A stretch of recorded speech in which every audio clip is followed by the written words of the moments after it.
આણંદના તારાપુરમાં બેફામ ડમ્પરનો ત્રાસ છે। રોયલ્ટી વિભાગે પીછો કરતા ડમ્પર મોહલ્લામાં ઘૂસી ગયું। ઈસરવાડા ગામે મંદિરના ફળિયામાં આ ડમ્પર ઘૂસી ગયું હતું અને આ બેફામ ડમ્પરે મકાનની દિવાલ પણ તોડી નાખી હતી। નાના ભૂલકાઓનો આ ઘટનામાં આબાદ બચાવ થયો છે। તારાપુર પોલીસે વધુ તપાસ હાથ ધરી છે। સીસીટીવી ફૂટેજ પણ સામે આવ્યા છે, જેમાં જોઈ શકાય છે કે કેવી રીતે ડમ્પર મોહલ્લામાં ઘૂસી જાય છે, દિવાલ પણ તોડી નાખે છે। એક ઘરની ઈસરવાડા ગામે મંદિરના ફળિયામાં આ ડમ્પર ઘૂસી ગયું હતું, જ્યારે રોયલ્ટી વિભાગે એનો પીછો કર્યો ત્યારે બચવા માટે આ બેફામ ડમ્પરે મકાનની દિવાલ પણ તોડી હતી। કેટલાક ભૂલકાઓ ત્યાં રમી રહ્યા હતા, જો કે તેમનો આબાદ બચાવ થયો છે।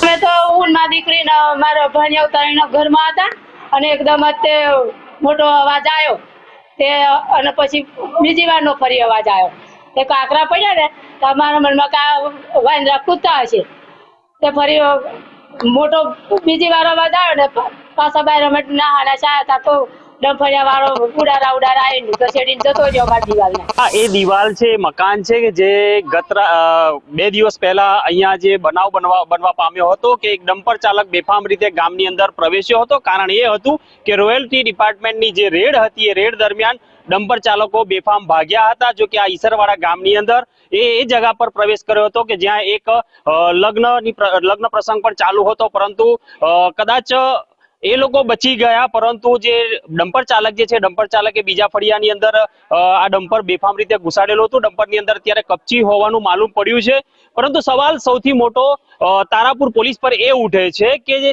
અત્યારે હાલ એ સ્થળ પર છેલ્લા 2 દિવસથી અહીંયા આટાફેરા કરે છે અને પ્રોટેક્શન પણ અહીંયા ગોઠવેલું છે। હાલાકી કોઈ એવો બનાવ બનવા પામ્યો નથી, પરંતુ આ પોલીસ ડમ્પર ચાલકની વહારે છે કે પછી ગ્રામજનો કે જેને નુકસાન થયું છે તેની વહારે છે તે સમજાતું નથી અને તે વિચારવાનો મોટો વિષય છે। અને પંચમહાલમાં